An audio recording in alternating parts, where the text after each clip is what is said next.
ಸೌಕರ್ಯಗಳಿಂದ ವಂಚಿತರಾದ ಬಡಾವಣೆ ನಿವಾಸಿಗಳು. ಕೆಸರಿನಲ್ಲಿ ರಸ್ತೆಯೋ, ರಸ್ತೆಯಲ್ಲಿ ಕೆಸರೋ ತಿಳಿಯದೆ ಬದುಕುತ್ತಿರುವ ನಿವಾಸಿಗಳು.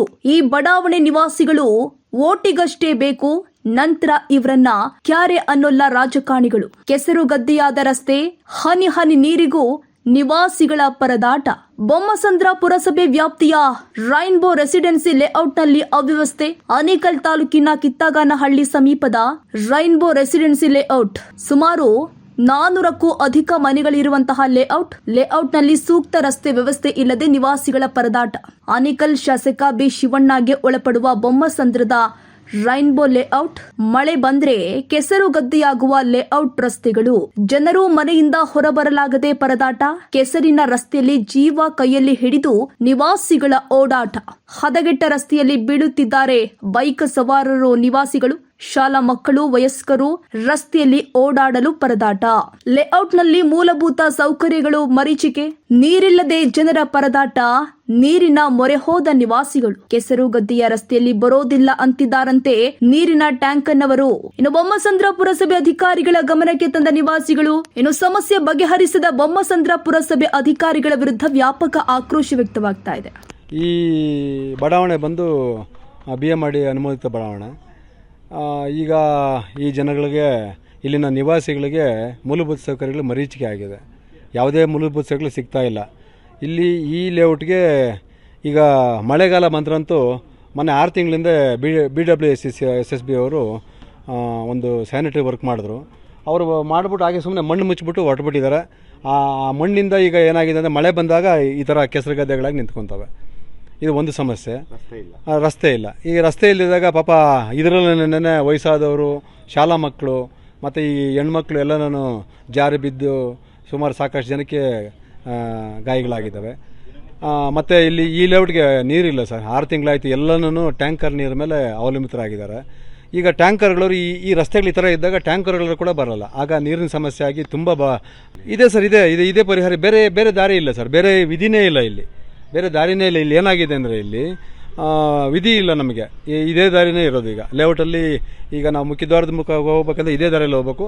ಬಿದ್ದು ಅಡ್ಜಸ್ಟ್ ಮಾಡ್ಕೊಂಡು ಹೋಗ್ತಾರೆ ಸರ್. ಈಗ ನಮ್ಮ ಬೊಮ್ಮಸಂದ್ರ ಪುರಸಭಾ ದೌರ್ಭಾಗ್ಯ ಅಂದರೆ ಈಗ ಚುನಾಯಿತ ಪ್ರತಿನಿಧಿ ಇಲ್ಲ.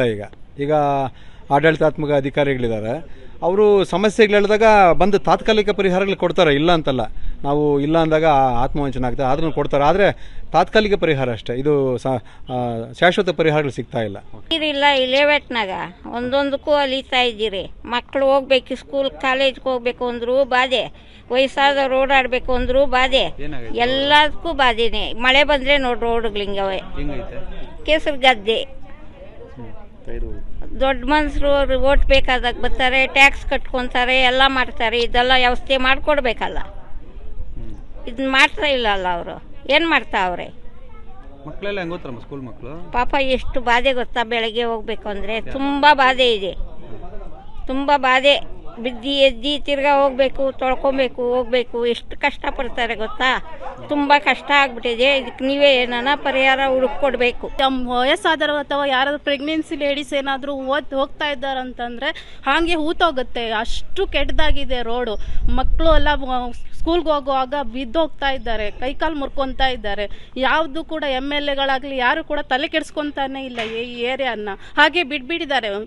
ನೀರು ಕೂಡ ಒಂದು ಡ್ರಾಪ್ಸ್ ಬರಲ್ಲ. ನೀರು ಏನಾದರೂ ನಾವು ದುಡ್ಡು ಕೊಟ್ಟು ಹಾಕ್ಸ್ಕೊಂತೀವಿ ಅಂತಂದರೆ ಟ್ಯಾಂಕರೇ ಬರ್ತಾ ಇಲ್ಲ. ಕುಡಿಯೋಕೆ ನೀರು ಕೂಡ ಇಲ್ಲ. ಆಂಬುಲೆನ್ಸು ಕೂಡ ಇಲ್ಲಿ ಬರೋಕ್ಕೆ ನಾವೇ ಅವ್ನ ಪೇಷಂಟ್ಗಳನ್ನ ನಾವೇ ಎತ್ಕೊಂಡು ಹೋಗ್ಬೇಕು. ಆ ಥರ ಪರಿಸ್ಥಿತಿ ಇದೆ. ಏನು ಮಾಡ್ತಾ ಇದ್ದೀರಾ MLAಗಳೆಲ್ಲ? ಇಲ್ಲೊಂದು ಸ್ವಲ್ಪ ಬಂದು ನೋಡಿ, ಅಧಿಕಾರಿಗಳೆಲ್ಲ ಬಂದು ಈ ಕಡೆ ಒಂದು ಸ್ವಲ್ಪ ನೋಡಿ. ಅಲ್ಲಿ ಕೂತ್ಕೊಂಡು AC ರೂಮಲ್ಲಿ ಕೂತ್ಕೊಂಡು ಮಾತಾಡೋದಲ್ಲ, ಇಲ್ಲಿ ಬಂದು ನೋಡಿ. ಸ್ವಲ್ಪ ಇದ್ದೀರಾ, ಬಂದೊಂದು ಸ್ವಲ್ಪ ನೋಡಿ. ನೀವು ಎಲೆಕ್ಷನ್ ಟೈಮಲ್ಲಿ ಮಾತ್ರ ಓಟ್ ಕೇಳಕ್ಕೆ ಬರೋದಲ್ಲ. ಸ್ವಲ್ಪ ನೋಡಿಬಿಟ್ಟು ಜನರಿಗೆ ಏನು ಬೇಕು, ಜನಸಾಮಾನ್ಯರಿಗೆ ಏನು ಬೇಕು ಅದನ್ನು ನೀವು ಮಾಡಿಬಿಡಿ. ನೆಕ್ಸ್ಟ್ ಟೈಮ್ ಓಟ್ ಕೇಳಿ ಬಂದಾಗ ನಾವು ಮನಸ್ಪೂರ್ವಕವಾಗಿ ನಿಮ್ಗೆ ಓಟ್ ಹಾಕ್ತೀವಿ. ವರ್ಕ್ ನಡೀತಾ ಇದರಿಂದ ರೋಡ್ ಮಧ್ಯದಲ್ಲಿ ಅಗ್ದಿದ್ದಾರೆ. ಅದು ಸ್ವಲ್ಪ ಹಾಳಾಗಿದೆ, ಅದನ್ನು ರಿಪೇರಿ ಮಾಡೋಕ್ಕೆ ಹೇಳಿದ್ದೀನಿ. ಒಂದು 2-3 ಡೇಸ್ ಒಳಗೆ ಅದನ್ನ ಕಂಪ್ಲೀಟ್ ಮಾಡ್ಕೊಡ್ತೀನಿ. ಇಲ್ಲ ಈಗ ಮಳೆ ಬಂದು ನೀರೆಲ್ಲ ಹಳ್ಳಗಳಲ್ಲಿ ತುಂಬಿಕೊಂಡಿದೆ. ಅದನ್ನ ಕ್ಲಿಯರ್ ಮಾಡಿಸ್ಕೊಡ್ತೀನಿ. ನಾನು ರೋಡ್ ರೆಡಿ ಮಾಡಿಸ್ಕೊಡ್ತೀನಿ. ಅಲ್ಲಲ್ಲ, UGD ವರ್ಕ್ ಮುಗಿದಿದೆ. ಬಟ್ ಅವನು ಅದ್ರಲ್ಲಿ ರೀಫಿಲ್ಲಿಂಗ್ ಮಾಡಿಲ್ಲ ಸರಿಯಾಗಿ. ರೀಫಿಲ್ಲಿಂಗ್ ಮಾಡೋಕ್ಕೆ ಹೇಳಿದ್ದೀನಿ. ಮೊನ್ನೆ 2 ಡೇಸ್ ಬ್ಯಾಕು ವಿಸಿಟ್ ಮಾಡಿದ್ದೀನಿ. ನಾನೇ ರೀಫಿಲ್ಲಿಂಗ್ ಮಾಡೋಕ್ಕೆ ಹೇಳಿದ್ದೀನಿ.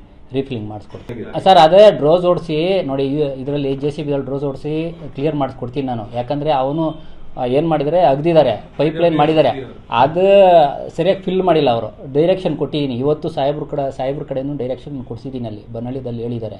ಮತ್ತು ನಾಡಷ್ಟೊಳಗಡೆ ಅದು ಕ್ಲಿಯರ್ ಮಾಡಿಕೊಡ್ತೀನಿ. ಆ ಥರ ಯಾವುದು ಇವಾಗ ನಾವು ಹೋಗಿ ಏನೂ ಮಾಡೇ ಇಲ್ಲ ಅಂದರೆ ನೀವು ಆ ಥರ ಹೇಳಬೇಕು. ಈಗ ನಾವೇ ಹೋಗಿ ಎಲ್ಲ ಕ್ಲಿಯರ್ ಮಾಡಿಬಿಟ್ಟು ಬಂದಿದ್ದೀವಿ. ಯಾವುದು ಈಗ UGD ಬ್ಲಾಕ್ ಆಗಿತ್ತು, ಗಾಡಿ ಕಳಿಸಿದ್ದೀನಿ. ಮತ್ತು ಇವರು ಯಾರ್ದು ನಮ್ಮ ಲೈನ್ ಮಾಡ್ತಾ ಇದ್ದಾರಲ್ಲ ಅವ್ರದ್ದು ಏನು ರೀಫಿಲ್ಲಿಂಗ್ಗೆ ನಾಳೆಷ್ಟು 2 ಡೇಸ್ ಒಳಗಡೆ ಕಂಪ್ಲೀಟ್ ಮಾಡ್ತೀನಿ ಅಂತ ಹೇಳಿ ಬೆಳಗ್ಗೆ ಹೋಗಿದ್ದೆ ನಾನೇ. ಹೋಗಿ ಕಂಪ್ಲೀಟ್ ಮಾಡ್ತೀನಿ ಅಂತ ಹೇಳಿದ್ದಾರೆ. ಕಂಪ್ಲೀಟ್ ಮಾಡಿಸ್ಕೊಡ್ತೀನಿ ನಾನು. 2 ಡೇಸ್ ಒಳಗಡೆ ಕಂಪ್ಲೀಟ್ ಮಾಡಿಸ್ತೀನಿ.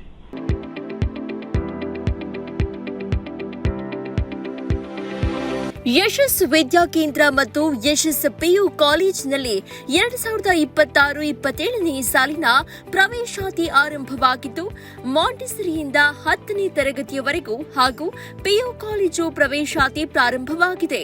ನಮ್ಮಲ್ಲಿ ಸೈನ್ಸ್, ಕಾಮರ್ಸ್ ಕೋರ್ಸ್ಗಳು ಲಭ್ಯವಿದ್ದು, ಸೈನ್ಸ್ನಲ್ಲಿ PCMB ಹಾಗೂ PCMC ಕೋರ್ಸ್ಗಳಿದ್ದು, ಕಾಮರ್ಸ್ನಲ್ಲಿ CBA ಹಾಗೂ SABA ಕೋರ್ಸ್ಗಳಿವೆ. ಕೆಲವೇ ಸೀಟ್ಗಳು ಮಾತ್ರ ಲಭ್ಯವಿದ್ದು, ಅತ್ಯಾಧುನಿಕ ಶಿಕ್ಷಣ, ಉತ್ತಮ ಶಿಕ್ಷಕರು ಇದ್ದು 100ಕ್ಕೆ 100ರಷ್ಟು ಫಲಿತಾಂಶ ನೀಡಲಾಗ್ತಾ ಇದೆ. ಮಕ್ಕಳನ್ನ ಕರೆದುಕೊಂಡು ಬರಲು ಶಾಲಾ ವಾಹನ ವ್ಯವಸ್ಥೆ ಕೂಡ ಲಭ್ಯವಿದೆ. ಒಮ್ಮೆ ಭೇಟಿ ನೀಡಿ. ಯಶಸ್ಸು ವಿದ್ಯಾಕೇಂದ್ರ ಮತ್ತು PU ಕಾಲೇಜು ಸೋಮಶೆಟ್ಟಿಹಳ್ಳಿ ಮತ್ತು ಚಿಕ್ಕಬಾಣವರದ ಮಾರುತಿನಗರ, ದಾಸರಹಳ್ಳಿ, ಬೆಂಗಳೂರು 560090. ಹೆಚ್ಚಿನ ಮಾಹಿತಿಗಾಗಿ ಸಂಪರ್ಕಿಸಿ 9606626456 9743176627 7829814447.